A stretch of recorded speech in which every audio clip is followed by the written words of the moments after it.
All right, good morning, good afternoon, or good evening, everybody. Thank you guys for tuning in again to this new episode of the Heated Sports Podcast. As usual, my name's Justin Imler. I'm going to be your host here going into this episode. A lot of crazy things happening in a very short amount of time, so we have a lot of really crazy topics we're going to bring up here today. Going over a lot of things, wrapping up the NBA Finals. Toronto wins their first NBA championship in franchise history. Breaking news coming out on Saturday, Anthony Davis finally has been traded to the Los Angeles Lakers. The Pelicans getting a lot in return for him, so we're going to go over a lot of that as well. I'm going to give my 2 cents on the U.S. women's team running up the score in their first match of the World Cup. A lot of controversy kind of being surrounded around that, so I'm going to talk about that a little bit as well. We have NBA expert Harrison Weaver on call with us today. We're going to get a lot of insight from him, and we have a special guest on the back end of the show here today as well. Going to go over a lot of things Philadelphia-based, so be sure to tune in for that on the back half of the show. So, without further ado, let's just go ahead and get started.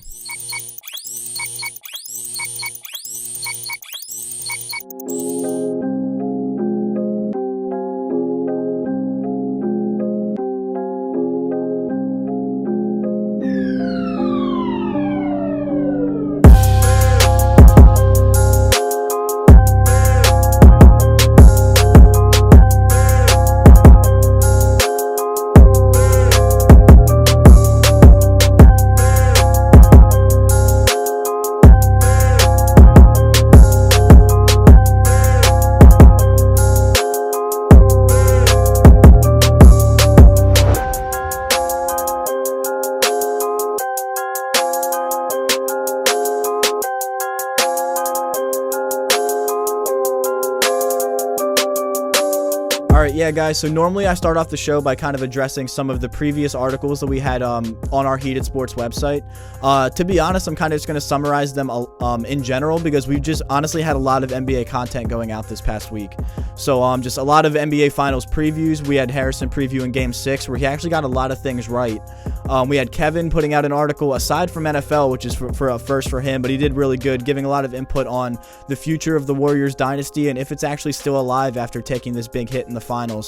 And we also had a big article from Pete as well going out just with Tony Parker calling it a career and that kind of trio for the Spurs dynasty finally coming to an end.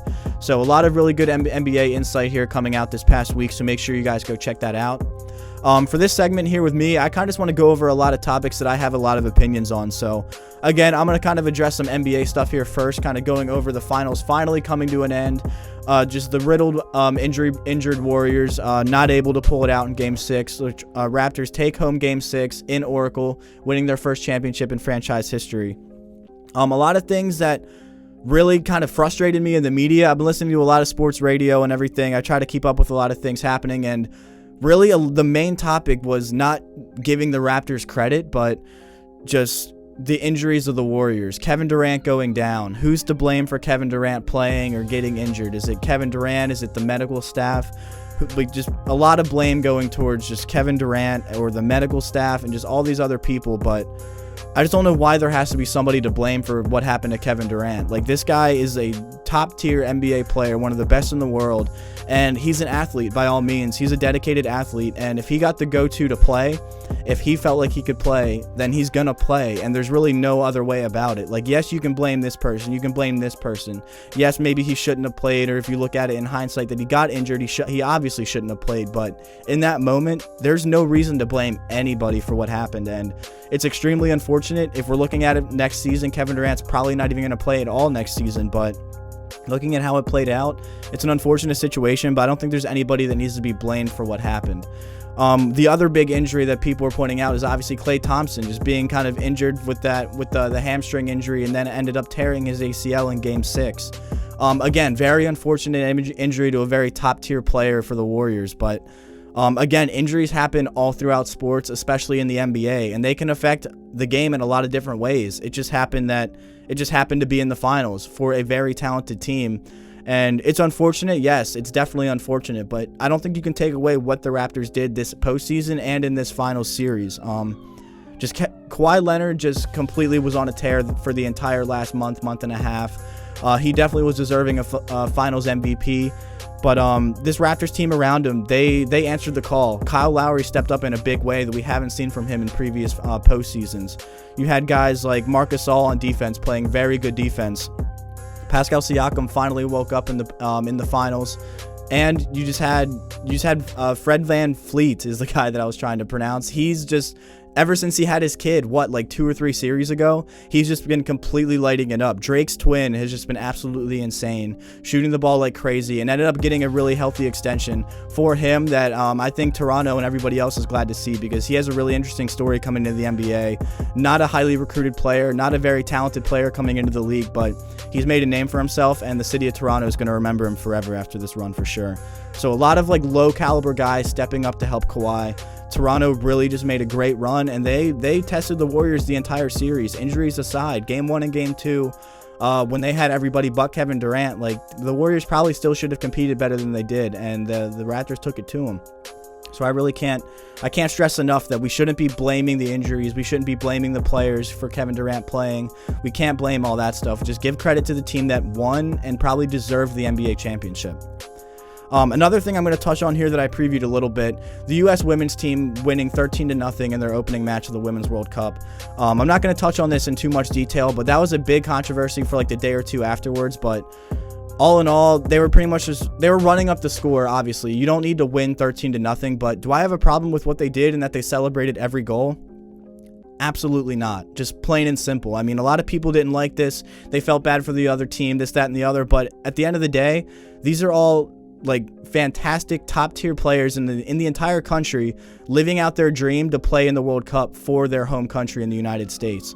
This is something that these players have dreamed about since they were little girls. And yes, if I score a goal in the World Cup, I don't care if it's my first career one. I don't care if it's my 4th or 5th one.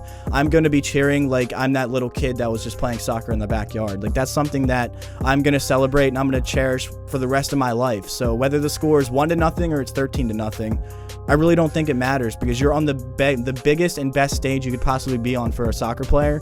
I'm going to celebrate it every single time. And I mean, if you have a problem with it, then that's on you, but you really cannot knock on these players for doing what they were doing. And yes, they're a talented team, and yes, they're going to compete most likely for the title, or at least be one of those top teams to win it, but I don't really think it matters who they're playing or what the score is. For any team, for any player, I'm going to celebrate that goal that I scored in the World Cup.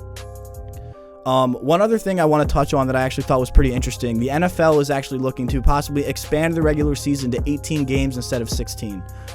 This is a topic that I'm just going to touch on real quick just because I thought it was interesting, and I'm a huge NFL fan, and I'm actually for this 100%. Going into this, they would obviously look to decrease the amount of preseason games that the league plays, because if we're being honest, the preseason is pretty pointless. The only positive that comes out of the preseason, in my opinion, is that it gives those bench players, those players that probably aren't going to play much in the regular season, those players that were just drafted or like signed in free agency, just gets them some time to play on the new offense and actually get some playing time on the big stage. But other than that, the starters really aren't even playing, and if they are playing, they're definitely not giving it 100%. So decreasing the amount of preseason, increasing the amount of regular season games, making it more competitive. Obviously, I think the NFL is the most popular sport in the nation, in the world maybe even too. I mean, people love American football, and just expanding the amount of regular season games, keeping the season extended a little more. I don't think anyone as a fan is going to argue with that. The only thing that I think has to come with it is pretty much just the fact of you're probably going to have to give in another bye week. I think if you have 18 regular season games, add in another bye week. So in total, you would have to add 3 weeks to the regular season, 2 of them being 2 more games, 1 of them being an additional bye week. Yes, that kind of makes the scheduling a little more hectic and trying to get everything figured out, get everybody to play well. But at the end of the day, I think it's a really good take, and I think it would be really cool to see that happen in the next couple years. Something that was interesting too to go along with that, I heard an interview on the radio with Kyle Rudolph was actually being interviewed, and he was asked about this exact scenario, and he brought up that yes, if they expand the season, that means that every single team should get an international game. So whether that's overseas in London or down in Mexico that they just started implementing, having 18 games, making sure each team gets 1 international game a year. And I think that's really cool. I think that'll build a lot of like the team's individual brands overseas and in other countries, and as well as the NFL, not just getting like 1 or 2 select games a year overseas, making it 1 a week. So you'd have 18 total games overseas or in a different country. And I think that'll just really help build the brand of the NFL in general. So that's my take on a lot of very current things happening in the sports world this past week.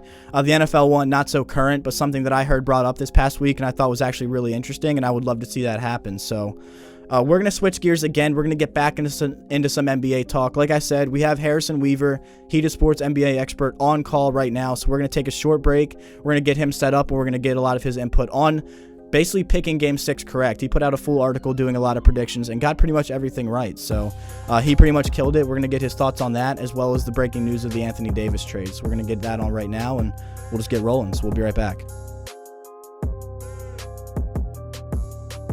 All right, guys, so we have Heated Sports NBA expert Harrison Weaver on call with us right now. Harrison, how you doing, man? Good, man. How about you? Good. I'm glad to have you on. So basically, your article this past week that you put out on Wednesday was a preview of Game 6 of the NBA Finals, and you pretty much called it. You nailed it right on the head. Game 6, Raptors took it in Oracle. So what was your reaction when you kind of saw how it all played out? Injuries aside, we'll talk about the injuries separately here, but just overall, seeing the Raptors win their first title, kind of what was your reaction when it was all said and done? I was really happy for him. You know, this is a city that hasn't really been taken seriously in the NBA world up until now. And I was happy for him, despite being a Sixers fan, obviously, getting buried by Kawhi in Game 7. They put in a lot of work to put this team together, so it's good to see them be able to overcome the Warriors dynasty, injuries or not. I was a little concerned coming down the stretch of the game just because, I mean, obviously KD went down, Klay Thompson went down, and for some reason they kept on hitting their shots. Steph stepped up, obviously, and Sean Livingston and Andre Iguodala got hot. Draymond Green even hit a late three. So I was starting to have this creeping feeling that Golden State was just like destined to win this game, given it was the last game in Oracle ever. I don't know, I was starting to have this bad feeling that maybe the Warriors were going to force a Game 7 and make it interesting. But the Raptors stayed the course, played their game. Fred VanVleet stepped up big time. Obviously, Kawhi got the job done. And I was excited to see him win it, you know? Yeah, I would say it was a really good thing to see, but you used the word taking out the dynasty there a little bit, and other Heated Sports writer Kevin put out an article this weekend kind of saying that the dynasty's far from over. So obviously we have the Kevin Durant injury, Klay Thompson tearing his ACL as well, so two really unfortunate injuries. If I'm going to give my take here real quick, I don't think Kevin Durant stays in Golden State. I think Kevin Durant's going to be moving on this offseason. I think the Warriors are 100% going to give Klay Thompson the max, and Klay's going to accept it. So with that being said, and they keep these pieces in place aside from KD, do you think this dynasty is over? Even say Klay takes the whole season off. We'll just go with like the worst case scenario. Klay doesn't play at all next season, but when he comes back the following year, do you think they're back to where they left off, or do you think the dynasty's over? Wow, I'm surprised you don't think KD's going back, because I do. Next season, they're going to be a very middling team. I don't see them going anywhere next year. But the way I was looking at it is, like, I thought, KD's going to re-sign with them, and they come back in 2020 looking the same way they did this year.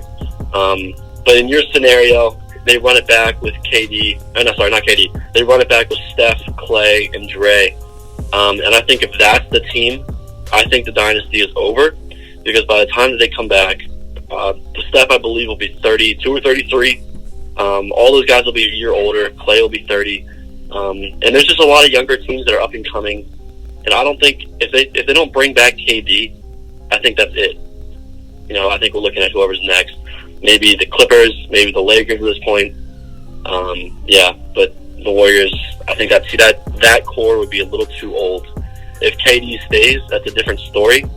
I think either way, they're looking at a lack of depth in their bench, which is obviously a big problem come playoff time. Yeah, see, just looking at the Sixers, we kind of saw how that worked out. Exactly. So, to me, it just comes down, I guess, to what KD decides to do. I have him staying in Golden State simply because with his injury, he's going to need a team that'll be able to help him not have to put on a full workload through the entire season, aka the Knicks or the Nets, wherever he would go. So you have to work so much harder post Achilles injury. I think for him now, his best interest would probably be to stay in Golden State. And in that situation, I think the dynasty is still alive and well. It's not untouchable like it used to be, but they're definitely still a title contender come 2020. Yeah, I think if Kevin Durant stays, they're definitely in title contention for as long as that core is intact. That's an interesting take, though, because I can't argue with you too much about that. Obviously the workload is going to be a lot less on him if he would stay with Golden State. But it's going to come down to the money. I mean, you got to think that Clay's still going to get that max contract. So I don't think the Warriors have enough right now to offer 2 maxes to 2 of their current players. So does that mean that KD is going to have to take some sort of pay cut to stay in Golden State? Or vice versa? Do you think, like, if to keep both of them, will Clay have to take the pay cut versus Kevin Durant? From what I've been reading, I'm under the understanding that the Warriors are able to offer them both max contracts, but they would be so deep in the luxury tax. It would really handcuff their ability to put anybody around them. Yeah, I was gonna say that kills a lot of other options. Exactly. Yeah, but it would bury them in luxury tax and no bench. But they are able to do it. Yeah, it depends on if KD wants to go somewhere else or if he wants to stay. Yeah, I'll say, I mean, that's very interesting, because, I mean, I feel like if they're able to do it, then they might try to get it done, especially if Kevin Durant comes to them and says that they want to make it happen. So that's kind of like where I'm at. I mean, I think it's very interesting. One last point here before I get you out of here. What was your reaction to the Anthony Davis take, real quick? I'm really excited. I think this is a win-win for both New Orleans and LA. LA gets that immediate superstar they needed to put beside LeBron James. The Pelicans, they get a pretty good return in Lonzo Ball, Josh Hart, Brandon Ingram, and those 3 draft picks. Those draft picks are huge. One of those is the number 4 pick in this year's draft. So there's a lot they could do with that. I'm looking at them take DeAndre Hunter to put at the small forward spot. But for the Pelicans, it's all about building forwards. So I think that was the perfect trade for them. For LA, they have their second superstar, and now they can go hunt for Kyrie Irving or Kemba Walker. I've heard Kemba Walker is at the top of their priority list. To me, that's a win-win. I'm excited about it. Have a little bit of a mix-up in the West. It's exciting for both teams. What about you, man? What do you think? Yeah, no, I mean, I definitely agree. I mean, I think the Pelicans got the better of the deal in terms of what they got for Anthony Davis, but all in all, I definitely think both teams are going to be happy with how the deal turned out. I'm going to end it there, man. So, Harrison, again, NBA expert here with Heated Sports, man. I appreciate you having you on and just giving some of your input here real quick. Absolutely, man. Thanks for having me on. All right, yeah, not a problem, man. All right, guys, so we're going to take a quick break here. We're going to get special guest Derek Vannicolo on the show here now, so we'll take a quick break and we'll be right back. All right, everybody, welcome back. So we have special guest, Mr. Derek Vannicolo, in the studio with us here today. If you guys do remember, actually throwing it back to the second episode of the podcast, Derek was on here with us, so we're happy to have you back, man. Thanks for coming in again. Again, if you tuned in that first time you were here, it's going to be a very Philadelphia sports-oriented segment here, pretty sure. So, just kind of tell people about yourself, man. Just diehard Philly fan. Yeah, bro. Just 100%. 100%. Yeah. So, I'm just going to kind of we're going to talk a lot of NBA stuff, but it's going to be more like kind of from the personality or like perspective of a Philadelphia fan, as we are. So, like, what was your mentality? We're not going to go into, like, the heartbreak of, like, that quadruple bounce game winner that Kawhi had. But after that happened, like, watching this final series, like, were you all, like, F the Raptors? Like, they, like, heartbreaking defeat against the Sixers, like, we don't want them to win? Or were you rooting for them over the Warriors? At first, it was Raptors. And then, like, KD went down. And, like, I don't like KD, but I felt bad. Yeah. And then, like, Clay went down. And I was like, damn. Like, I still felt bad. It's like, it was tough. Like, I mean, it's just a lot of injuries, and like, I mean, that's like the excuse that's been in the media now. Like, a lot of people aren't giving the Raptors credit to like winning the championship, just more or less like the injured Warriors losing the championship, pretty much. Yeah, I mean, I was pumped the Raptors won, to be honest. I don't really, I mean, they beat us, whatever. So, I mean, you could say that the Sixers were one unfortunate bounce away from winning the title, basically, then, right? That's pretty much where it's at. Pretty much. So I think we could have beat the Bucks, and I think the Sixers matched up against the Bucks better than like the Raptors. Like, they obviously ended up playing the Raptors, but I think they would have matched up well against the Bucks. And I mean, with how this Warriors series played out, like, I think they could have handled this injured Warriors team pretty easily, I think, assuming everybody on the Sixers side and Embiid's back and healthy. But as long as he's not pooping his pants on the court. Big facts. So what's your opinion now? Like, just run it back?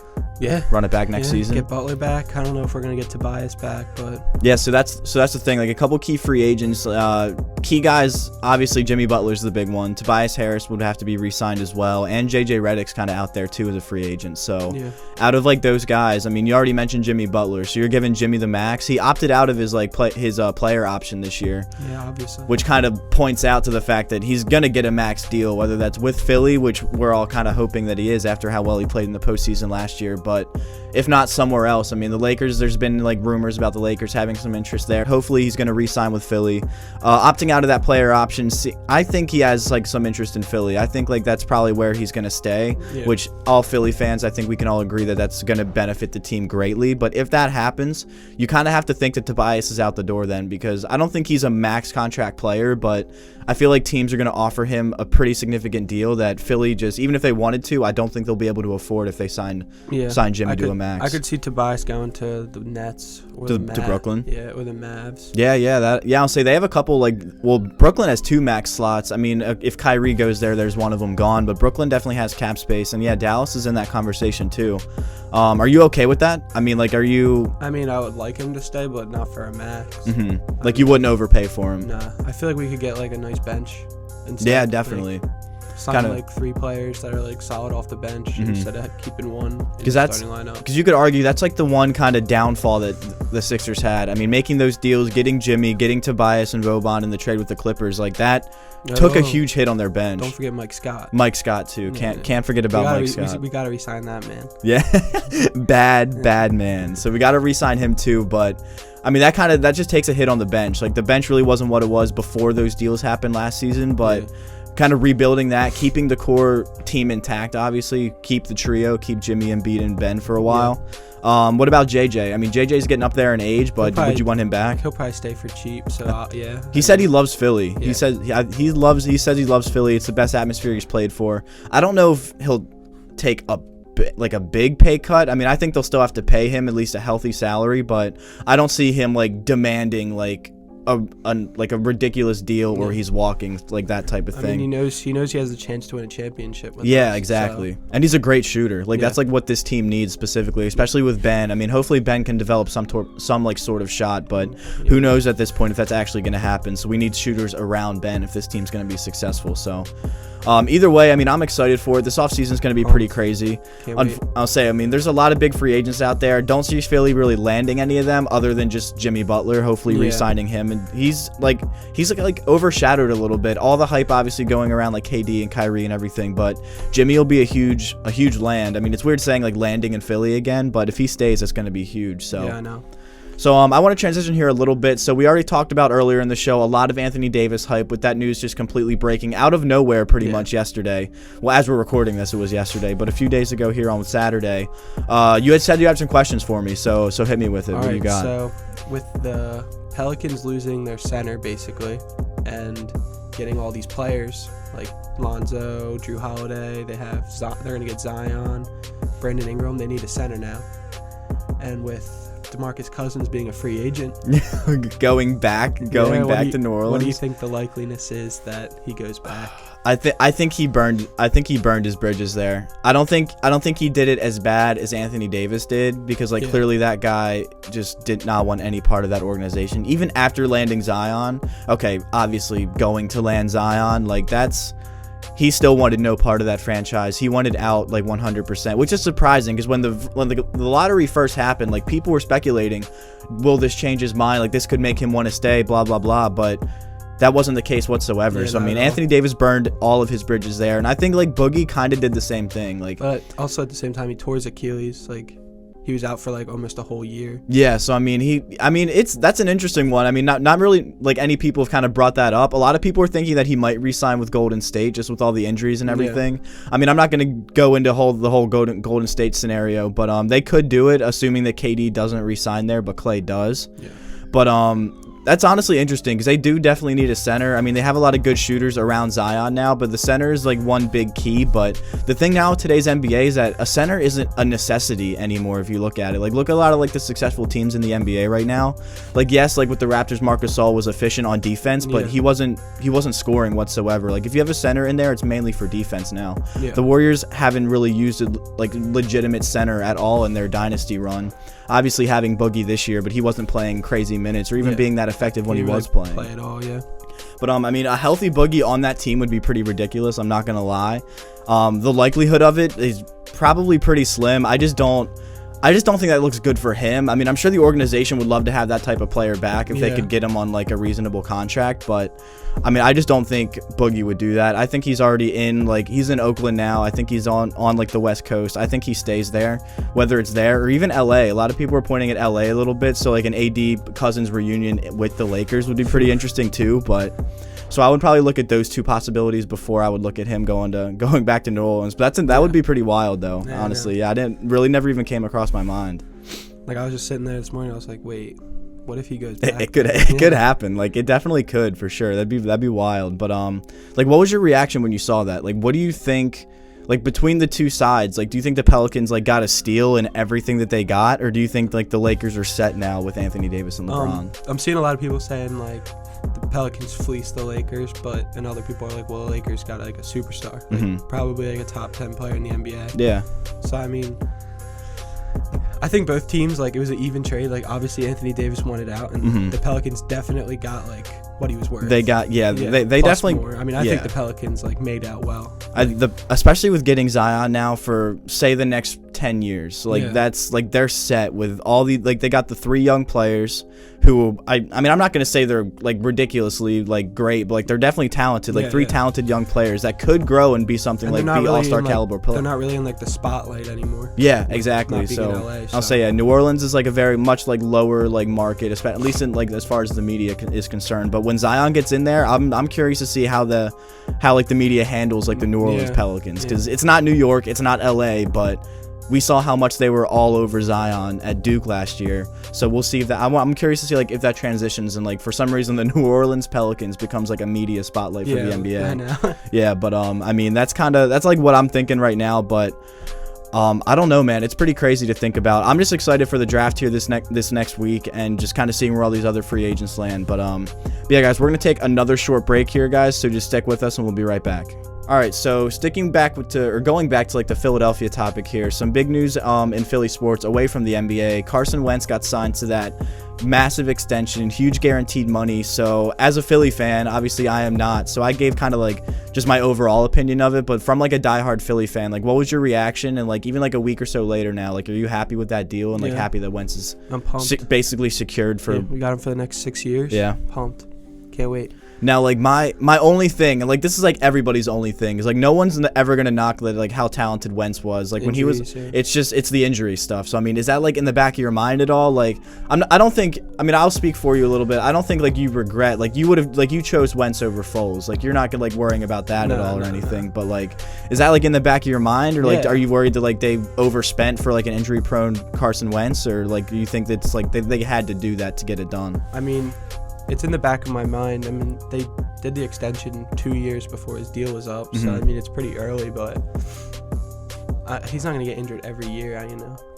Yeah, I mean, I don't think so either. I mean, obviously, it's so hard, especially in football. You really can't predict it. It's just one, like, awkward landing or, like, just one, like, unfortunate play. But it's tough to think about. I mean, I really don't want to like think about it too much or like go into it at all, but that's really obviously everybody's like main concern with Carson Wentz. But at the end of the day, I mean, I'm happy for Philly fans. Like I still root for Philly. They're still like the local team here in Central PA. I love Carson Wentz as a player. I think he's like a great personality and a great player, but I just wanted to get your take on that real quick. So, all right, yeah. So with all that being said, like any bold predictions for the Eagles going into the NFL season this year? What do you think they're doing? They added a lot of pieces this year. You excited? Yeah, I mean, let's be honest. We're probably going to go to the Super Bowl. Probably. Yeah, most likely. Dude, the NFC's stacked though. All right, give me like a team or two that you're worried about in the NFC if you're gonna come in that confident. You gotta give me something. Well, there's always like us and the Cowboys got some issues.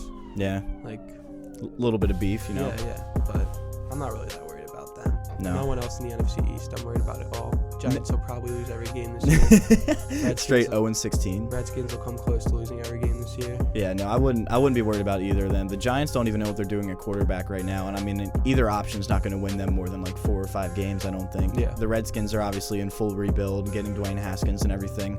He'll probably be the starter at some point during the season, so I'm not worried. I wouldn't worry about them either very much. But I don't even think they have a single wide receiver. Not really. They need. I can name you one. Yeah.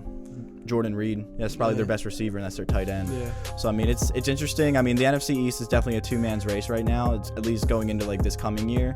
But the NFC's stacked. I mean, I definitely think the Phillies up there for sure. But, yeah, with signing Wentz to that long-term deal, like, they're definitely set for potential Super Bowl runs for the next, 5-6 years, I think they have them under contract for now. So Miles Sanders, Jordan Howard. big Penn State guy. I love Miles Sanders. So I was happy. He was the first running back off the board, too, so I was happy to see that.